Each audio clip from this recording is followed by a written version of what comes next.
السلام علیکم grade ninth آج کا ہمارا ٹاپک ہے جی جنرل ایوب خان اور 1958 کا مارشل لاء۔ تو بیٹا سب سے پہلے ہم لوگ یہ چیز جانتے ہیں کہ مارشل لاء کیا چیز ہوتی ہے۔ تو مارشل لاء گورنمنٹ وہ گورنمنٹ ہوتی ہے جس میں تمام تر اختیارات فوج کے حوالے کر دی جاتے ہیں، اور جو ملک میں اس وقت جو آئین چل رہا ہوتا ہے اسے پس پش ڈال دیا جاتا ہے، اور جو ایمرجنسی نافذ ہوتی ہے اس کے دوران LFO بنائے جاتے ہیں، یعنی جو اس وقت کا چیف مارشل لاء ایڈمنسٹریٹر ہوتا ہے، جو خود جو اپنے کچھ پوائنٹس ہوتے ہیں جو جن کے پالیسیز بناتا ہے، جن کے مطابق وہ ملک کو چلاتا ہے۔ اور مارشل لاء گورنمنٹ میں یہ ہوتا ہے کہ جتنے بھی آپ جو رائٹس ہوتے ہیں ان سب کو پس پش ڈال دیا جاتا ہے، اور صرف جو گورنمنٹ ہوتی ہے وہی رول کرتی ہے۔ السلام علیکم گریڈ نائنتھ بچے، آج کا ہمارا ٹاپک ہے جنرل ایوب خان اور 1958 کا مارشل لاء۔ تو سب سے پہلے بیٹا ہم لوگ یہ دیکھتے ہیں کہ مارشل لاء کیا چیز ہوتی ہے۔ تو مارشل لاء کے متعلق سے آپ کو بتاتے چلوں کہ ایسی گورنمنٹ جس میں فوج جو ہے وہ سپریم پاور بن جاتی ہے، یعنی جو چیف مارشل لاء ایڈمنسٹریٹر ہمارا بن جاتا ہے وہ فوجی سربراہ ہوتا ہے، اور اس کے ساتھ ساتھ یہ ہوتا ہے کہ جو کانسٹیٹیوشن اس وقت چل رہا ہوتا ہے اسے پوسٹ پون کر دیا جاتا ہے، اور جو اپنی پالیسیز ان کی بنائی ہوتی ہیں ان کے مطابق وہ گورنمنٹ کو چلاتے ہیں، اور اس میں تمام جتنے بھی جو آزادی دی جاتی ہے، جیسے میڈیا کو آزادی دی جائے، آپ کو تقریر کی یا پھر آپ کو کوئی جلسے جلوسوں کی، تو اس میں جو ہوتی ہے وہ بین لگ دی جاتی ہے، اور جو صرف وہ خود کے جو اس کی ملٹری گورنمنٹ کہتی ہے اس کے مطابق ہم لوگ جو ہے ان جو بات وہ کہے گی اس کے مطابق پھر چلنا پڑتا ہے۔ اچھا، آج ہم لوگ جو پڑھتے ہیں جی جنرل ایوب خان کا مارشل لاء کا جو تھا 1958 کا مارشل لاء۔ تو آج ہم بیٹا ذرا تھوڑا سا اس کے پس منظر کے بارے میں پڑھیں گے۔ اب یہاں پہ ایک چیز آپ کو بتاؤ کہ پس منظر یہ تھا کہ 7 اکتوبر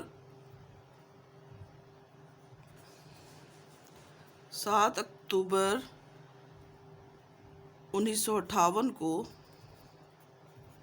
اسکندر مرزا جو اس وقت کے ہمارے پریزیڈنٹ تھے، کیونکہ 56 کا آئین بن چکا تھا نا، 1956 کا آئین بن چکا تھا، تو یہ پھر پریزیڈنٹ ہو گئے۔ تو پریزیڈنٹ جو تھے ہمارے ملک کے اسکندر مرزا، انہوں نے کیا کیا کہ ملک میں 1956 کے آئین کو منسوخ کر دیا، اور ملک میں مارشل لاء لگا دیا۔ اب مارشل لاء انہوں نے لگا دیا، ان کا یہ دل تھا کہ اگر میں مارشل لاء لگا دیتا ہوں تو پھر یہ ہوگا کہ انہوں نے اپنے اقتدار کو طویل کرنے کے لیے کہ میں مارشل لاء لگا دوں گا، اور اس کے ساتھ انہوں نے ایک اور مزے کا کام کیا کہ انہوں نے chief marshal law administrator Ayub Khan کو بنا دیا۔ اب انہوں نے chief marshal law administrator Ayub Khan کو بنا دیا، اور ان کا یہ مقصد تھا کہ میں نے تو یہ لگا دیا مارشل لاء، تو اب یہ ہے کہ میں زیادہ ٹائم تک رول کر سکوں گا، میرا اقتدار طویل ہوگا، میں جو ہے میری پریزیڈنٹ شپ جو ہے وہ اسی طرح مارشل لاء لگا رہے گا، اور میرا جو صدارتی نظام ہے وہ اسی طرح سے چلتا رہے گا، اور میں اب رول یہاں پہ کرتا رہوں گا۔ لیکن جو کچھ انہوں نے سوچا ہوا اس کے برعکس 20 دنوں کے بعد، یعنی صرف 20 دنوں کے بعد ایوب خان نے اسکندر مرزا کو کہا خدا حافظ جی، انہیں استعفیٰ دینے جبری انہیں استعفیٰ دینے پر مجبور کر دیا۔ انہیں استعفیٰ دینے پر مجبور کر دیا، انہیں کہا کہ اسکندر صاحب آپ بیمار ہیں تو آپ جائیں، اب ریسٹ کریں، میں آپ کی جگہ آپ کی کرسی کو سنبھالتا ہوں۔ یعنی جو انہوں نے کام کیا اپنے اقتدار کو طول دینے کے لیے، وہ کام بھی نہیں ہوا، اور ملک میں جو ہے مارشل لاء بھی نافذ ہو گیا۔ اب یہاں پہ ہم لوگ دیکھتے ہیں کہ یہ تو تھا، ہم نے اس کے تھوڑا سا بیک گراؤنڈ کے بارے میں پڑھا۔ اب یہاں پہ کہتے ہیں کہ بہت زیادہ، اگر ہم 1947 سے لے کر 1958 کا ٹائم دیکھتے ہیں، تقریباً یہ تھا ہمارے 11 سال بن رہے ہیں۔ تو 11 سال جو بنے ان میں ملک میں کیا تھا، ان 11 سالوں میں بہت زیادہ عدم استحکام تھا، انسٹیبلٹی تھی، عدم استحکام تھا۔ اور اس کے ساتھ کیا ہو رہا تھا کہ پرائم منسٹر جو تھے ہمارے، پرائم منسٹر آ رہے تھے جا رہے تھے، آ رہے تھے جا رہے تھے۔ اسکندر مرزا کے بارے میں آپ کو بتاؤں کہ اسکندر مرزا نے، ہم نے پہلے پڑھا کہ اس نے صرف 2 سالوں میں 4 وزیر اعظم بدلے،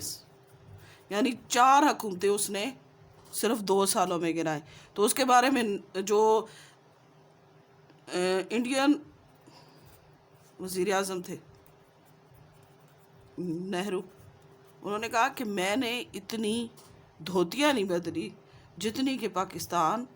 حکومتیں بدل چکا ہے۔ تو یہاں پر یہ تھا کہ ملک میں اس طرح سے تھا کہ بہت زیادہ جو عدم استحکام تھا اس کی وجہ سے بہت زیادہ جو تھی پریشانیاں نافذ ہوئی تھی۔ اب کہہ رہے کہ مارشل لاء کے نفاذ کے اسباب کے بارے میں ہم لوگ پڑھتے ہیں کہ جو مارشل لاء لگا تھا اس کے پیچھے سے ریزن کیا تھا۔ اب سب سے پہلے اس میں ہمارے پاس ریزنز کیا آ جاتی ہے، ملک کی خراب معاشی حالت، ملک کی خراب معاشی حالت۔ اب خراب معاشی حالت کے بارے میں دیکھیں، آپ کتاب پہ بھی اگر ہم دیکھتے ہیں تو یہاں پہ سب سے پہلے کیا بتا رہے ہیں، کہتے ہیں کہ ایک تو کہتے ہیں کہ معاشی استحکام کے لیے سیاسی استحکام کا ہونا بہت ضروری ہے، جبکہ ہمارے ملک میں یہ چیز جو تھی وہ دن بدن ختم ہوتی جا رہی تھی۔ اس کے ساتھ نیکسٹ کہتے ہیں کہ ہم لوگ جو تھے بہت بڑے دعوے کرتے تھے کہ ہمارا ملک زرعی ملک ہے، کہ ہم لوگ ایک زرعی ملک ہے، ہمارے پاس بہت اچھا فرٹائل لینڈز ہیں، ہم لوگ جو ہے وہ بہت، ہمارے پاس ہماری زراعت بہت اچھی ہے۔ لیکن اس کے باوجود کیا ہو رہا تھا کہ ہم لوگ جتنی بھی غذائی اجناس تھی وہ ہم لوگ درآمد کر رہے تھے، یعنی غذائی اجناس جو تھی وہ ہم باہر سے منگوا رہے تھے، حالانکہ ہم دعوے کر رہے تھے کہ ہم لوگ ایک زرعی ملک ہے۔ تو جب باہر سے چیز منگوائی جائے گی تو اس پر کیا ہوگا، خرچ بھی ہوگا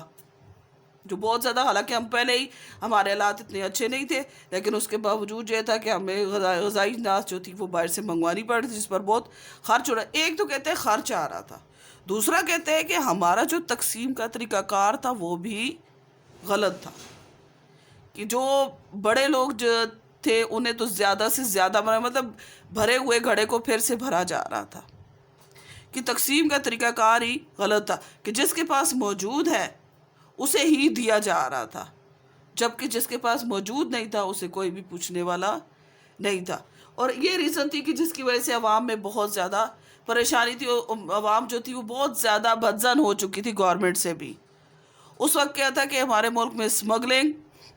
چور بازاری اور ذخیرہ اندازی جو تھی وہ سر عام تھی، یعنی اس کا بازار کھلا ہوا تھا کہ اسمگلنگ بھی کوئی کر سکتا ہے، چور بازاری، ذخیرہ اندوزی، کوئی اس پہ روک ٹوک نہیں تھی، کوئی لا اینڈ آرڈر نہیں تھا کہ ان چیزوں کو روکا جا سکے۔ حالانکہ جو اسمگلنگ تھی اس نے تو ملک میں پورے کاروبار کی شکل اختیار کر لی، اور جو اسمگلر وہاں پہ گھوم رہے تھے ان کی پشت بنائی بااثر لوگ، یعنی بڑے جو لوگ تھے، جو وہ فیوڈرل جو تھے، جو بیوروکریٹس تھے، وہی ان لوگوں کو پشت پناہی کر رہے تھے کہ جو کہ اسمگلر گھوم رہے تھے۔ یعنی پاکستان جو تھا اس وقت میں، جو کراچی ہمارا کیپٹل تھا، تو کراچی جو تھا وہ سب سے زیادہ کرپٹ تھا، یعنی سب سے زیادہ بدعنوانیاں جتنی بھی پائی جا رہی تھی وہ اس وقت کراچی میں تھی۔ پاکستان کا دارالخلافہ تو تھا لیکن سب سے زیادہ جو کرپشن تھی وہ کراچی میں پائی جا رہی تھی۔ اچھا، سیکنڈ پہ کہتے ہیں سیاسی ابتری، کہ ہمارے پاس پولیٹیکل ڈس آرڈر تھا۔ جب پاکستان بنا تو جو لوگ تھے، جو سب سے پہلے بھی ایک لیکچر میں نے آپ کو بتایا تھا، ہمارے پاس جو ہمارے جتنے بھی پولیٹیشین تھے جو مخلص تھے، جتنے بھی ہمارے لیڈرز تھے، ان کی جلدی ڈیتھ ہوگی، اور جو ترقی پہ کرنے کی کوشش کر رہے تھے وہ لوگ جلدی چلے گئے، تو پیچھے ہمارے پاس جتنے بھی رہ گئے وہ سارے کے سارے جو تھے وہ صرف اپنے لیے اپنے مفاد کے لیے اقتدار کی جنگ میں وہ شامل ہو گئے کہ ہمارے رہنماؤں جو پہلے تھے انہوں نے بہت کوشش کی، لیکن اس میں اپنے 57 تک ہمارے حالات خراب ہو چکے، اور کوئی بھی کام ایسا نہیں تھا جس میں کوئی اطمینان ہو کہ ہماری وزارتیں جو ہے وہ اچھے طریقے سے کام کر رہی ہیں۔ ہمارے وزیر اعظم جو تھے وہ آئے دن بدل رہے تھے، اور جو ہمارے صدر صاحب تھے وہ اپنے مفاد کے لیے کیا کر رہے تھے کہ الیکشن کو اپنی مرضی سے ملتوی کر رہے تھے کہ اگر 90 دن کے الیکشن ہونا ہے تو کوئی بات نہیں جی، 190 دن کی بجائے ہم لوگ 3 مہینے کی بجائے 1 سال بعد الیکشن کروا لیتے ہیں، کوئی مسئلہ ہی نہیں ہے اس کا۔ تو پھر یہ تھا کہ وہ الیکشن جو تھے وہ ملتوی ہوتے جا رہے تھے، اور مسلم لیگ جو پاکستان کی خالق جماعت تھی اس وقت، کہ پاکستان کی خالق جماعت تھی، کہ پاکستان کو بنانے والی تھی،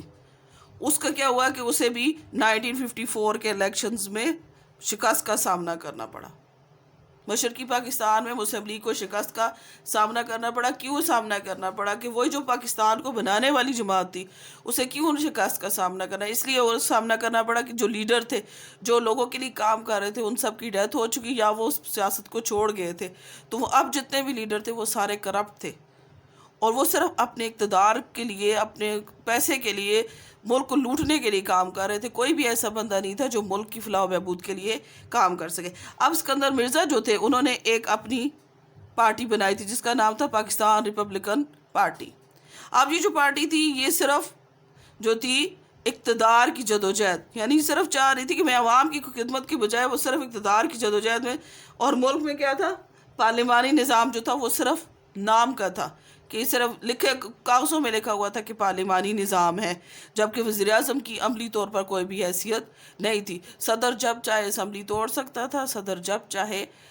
اسمبلی توڑ سکتا تھا، جب بھی جائے ایوان میں جا کر اجلاس بلا بھی سکتا تھا، اسے جو ہے منسوخ بھی کر سکتا تھا، اور جو کام بھی ہوتا تھا وہ صرف اور صرف صدر کی مرضی سے ہوتا تھا۔ اور جو جتنے بھی پولیٹیشین تھے ہمارے، وہ سارے کے سارے صرف زبانی دعوے کر کے کہ میں آج آپ کا یہ کام کر دوں گا، وہ کام کر دوں گا، میں اب اس کو جابز لگوا دوں گا، جو بھی مسئلے ان کے تھے وہ سارے یہ تھے کہ وہ صرف زبانی دعوے کر کے لوگوں کا دل بہلا رہے تھے۔ اور اس طرح سے کیا ہو کہ جو دونوں حصے تھے پاکستان کے، یعنی مشرقی اور مغربی، دونوں میں ایک کھچاؤ کی کیفیت تھی، اور آخرکار اس ابتری کا نتیجہ کیا نکلا؟ مارشل لاء کی صورت میں نکلا۔ پھر کہتے ہیں خراب تجارتی حالات۔ ملک کی سیاسی اور معاشی حالت جو تھی وہ تو بدتر تھی، لیکن ہماری تجارتی حالت بھی مایوس کن تھی، یعنی تجارتی حالت بھی ہماری ملک کی سیاسی اور معاشی حالت کی طرح اس میں بھی کوئی بھی مزہ نہیں تھا، وہ بھی مایوس کن تھی۔ منافع خوری اور اشاع خوردنی میں ملاوٹ عام تھی، لوگ منافع کے لیے جو کچھ بھی کر رہے تھے، اور جو چیزوں میں ملاوٹ کر رہے تھے اشاع خوردنی میں، جیسے مرچیں ہیں تو ان میں اینٹیں پیس کے ڈال دیتے تھے، اور اس طرح کی اور بھی بہت سی چیزیں تھیں جن میں یہ لوگ اپنے منافع کے لیے اشاع خوردنی میں ملاوٹ کر رہے تھے۔ کھانے پینے کی اشیاء میں جو چیز اس سے ریلیٹڈ کرتی، چاہے وہ عوام کے فائدے کے لیے تھی یا نقصان کے لیے تھی، اس میں اس چیز کی ملاوٹ کر رہے تھے۔ اچھا، عالمی منڈیوں میں کیا تھا کہ ہمارے مال کی مانگ ختم ہو گئی، ہماری مصنوعات اور ہمارے مال کی جو مانگ تھی عالمی منڈیوں میں، کہ بیرونی ملک جو ہم لوگ زراعت میں تو ہم لوگ باہر چیزیں بھیجتے ہوتے تھے، ہم لوگ برآمد کرتے تھے، لیکن اب یہ تھا کہ حالت یہ تھی کہ ہماری جو مصنوعات تھی اور ہمارا جو مال تھا بیرونی منڈیوں میں ہر بندے نے اس کو لینا چھوڑ دیا، اور ہماری جو گورنمنٹ تھی، اب یہ تو کام تھا کہ کوئی بھی نہیں لے رہا تھا ہمارے مصنوعات میں دلچسپی، تو اس کے ساتھ ہماری جو گورنمنٹ تھی اسے بھی کوئی پرواہ نہیں تھی کہ یہ کیوں ہو رہا ہے، تو نہ انہوں نے کوئی اس کی سٹیپ اٹھائے کہ کیوں ہو رہا ہے، نہ انہوں نے یہ اقدامات ایسے کیے کہ اس کو بہتر بنایا جا سکے۔ اور تمام جو ہمارے پاکستان کی جو کرنسی تھی، ان کی وجہ سے ہماری جو کرنسی تھی اس کی قیمت گر گئی تھی، کہ ہمارے پیسے کی اب کوئی بھی ویلیو نہیں رہی تھی، اور تمام ترقیاتی منصوبوں کی تکمیل کے لیے ہم لوگ صرف بیرون جو مغربی ممالک تھے ان کے دست نظر، یعنی ان کے ہاتھوں کو دیکھ لیں، قرضوں وغیرہ پہ ہم لوگ کا زیادہ زور ہو گیا کہ جو منصوبے ہم لوگوں نے بنانے ہیں ان کی تعاون سے بنائیں گے، اس کے بغیر ہم بنا نہیں سکتے۔ صنعتی ترقی کی رفتار بھی بہت سست تھی، ہڑتالیں، تالہ بندیاں اور صنعتی جھگڑے، کہ روز ہمارے ملک میں ہڑتال، روز ہمارے ملک میں جو تھا وہ صنعتکار جتنے بھی تھے ان کے جھگڑے جو تھے وہ بہت روز کا معمول بن گئے، اور عوام اس کے نتیجے میں حکمرانوں سے بدزن ہو گئی۔ اب معاشرتی خراب ہے، ملک میں سیاسی معاشی ابتری کا اثر پڑنے کے ساتھ معاشرے میں بیگانگی کا احساس بھی ہو گیا۔ صوبائی عصبیت کو ہوا دی جا رہی تھی کہ ایک صوبہ کہتا ہے کہ میں زیادہ اہم ہوں، دوسرا کہتا ہے میں زیادہ اہم ہوں، میں زیادہ اہم ہوں، دوسرا کہتا ہے میں زیادہ اہم ہوں، مجھے زیادہ مراعات ملی چاہیے، فیسلٹیز زیادہ ملی چاہیے کیونکہ میں زیادہ اچھا ہوں، ہمارا دوسرا جو ہے اس کو نہیں اتنا ملنا چاہیے۔ تو پھر ملک کے جو دونوں حصے تھے، یعنی مشرقی پاکستان اور مغربی پاکستان میں، دونوں میں بہت زیادہ کھچاؤ پیدا ہو گئے۔ صوبائی عصبیت بہت تھی کہ ایک مشرقی پاکستان اور مغربی پاکستان دونوں میں بہت کھچاؤ پیدا ہو گئے۔ ایک کہتے ہیں کہ ہم لوگ زیادہ بہتر ہے، دوسرا کہتے ہیں ہم زیادہ بہتر ہیں۔ اب اس کی وجہ سے کیا ہوا کہ عوام ایک ٹھوس، یعنی کہتے ہیں ایک سالڈ چینج ہونا چاہیے جس کے ذریعے کہ عوام میں خوشحالی آئے، ان کی معاشی اور جمہوریت بھی ہو، ان کی معاشی حالات جو ہیں انہیں بہتر کیا جا سکے اور ملک میں خوشحالی آئے۔ تو اس کے بعد یہ تھا کہ جو ہمارے پاس ہے، کچھ ہمارے پاس متفرق مسائل بھی تھے، یعنی ملے جلے۔ اب کیا تھا کہ ملک میں سیاسی اداروں کی کمزوری کے ساتھ ساتھ سیاستدانوں، حکمرانوں، نوکرشاہی میں احساس ذمہ داری کہ سیاسی اداروں کی کمزوری ہوئی تو سیاستدانوں، حکمران اور نوکرشاہی جو طبقہ تھا ان میں ان کی جو ذمہ داری تھی کہ جو ان کے ذمہ جو کام کرنا تھا انہوں نے، وہ جو کام تھا وہ بھی ختم ہو کر رہ گیا۔ اچھا، انہیں قومی اور عوامی مفاد کی جگہ پر اپنا مفید، حالانکہ ہمیشہ ملک وہی ترقی کرتا ہے جس میں جو اس کا حکمران ہوتے ہیں وہ اپنے مفاد پر ملکی مفاد کو ترجیح دے، لیکن اس وقت سسٹم یہ تھا کہ انہوں نے کیا کیا کہ اپنے مفاد جو تھا انہوں نے اس کو زیادہ فیور کی، اور جبکہ ملکی مفاد کو انہوں نے اٹھا کے سائٹ پہ ڈال دیا۔ اور اس کے علاوہ یہ بھی تھا کہ جو عدالتی نظام ہوتا ہے، یعنی عدلیہ ہوتی ہے، اس کا کردار سب سے اہم ہوتا ہے، لیکن عدالتی نظام جو تھا اس میں بھی کوئی بھی ایسی قابل ستائش بات نہیں تھی کہ جس کو ذکر کیا جا سکے۔ وہ بھی صرف امیروں کی تھی کہ جن کی، اور وہ اسمگلر جو بھی تھے، ڈاکو چور جتنے بھی تھے، ان کی پشت پناہی جو تھی وہ بڑے لوگ کر رہے تھے، اس لیے وہ بڑے جو لوگ تھے وہ آرام سے ان کو مکھن میں سے بال کی طرح نکال کر ان گناہ گاروں کو لے جاتے، اور جو بے گناہ ہوتا اس کو سزا مل جاتی۔ اور اس کے علاوہ جو پاکستان میں مسئلے ابھی تک چل رہے تھے، جیسے مہاجرین کا مسئلہ تھا، نہری پانی کا مسئلہ تھا، اور مسئلہ کشمیر تھا، یہ اسی طرح سے ہمارے حکمرانوں نے اٹھا کر ڈبوں میں ڈال دیے، ان کو سولو کرنے کے بارے میں بالکل بھی نہیں سوچا۔ اور ان حالات میں اسکندر مرزا نے آئین کو ختم کر کے ملک میں مارشل لا نافذ کر دیا، جس سے جمہوریہ ملک کا سخت دھچکا لگا۔ اب یہ بیٹا ہم لوگوں نے پڑھا تھا کہ یہ جو تھے، یہ ہمارے پاس کازز تھی، وجوہات تھی، مارشل لا کے اسباب تھے ہمارے پاس کہ مارشل لا حکومت جو تھی وہ لگا تو اس وقت ملک میں کیا حالات تھے، کس طریقے سے مارشل لا نافذ ہوا۔ امید ہے بچے آپ کو اس کی سمجھ آ گئی۔ اوکے، اللہ حافظ۔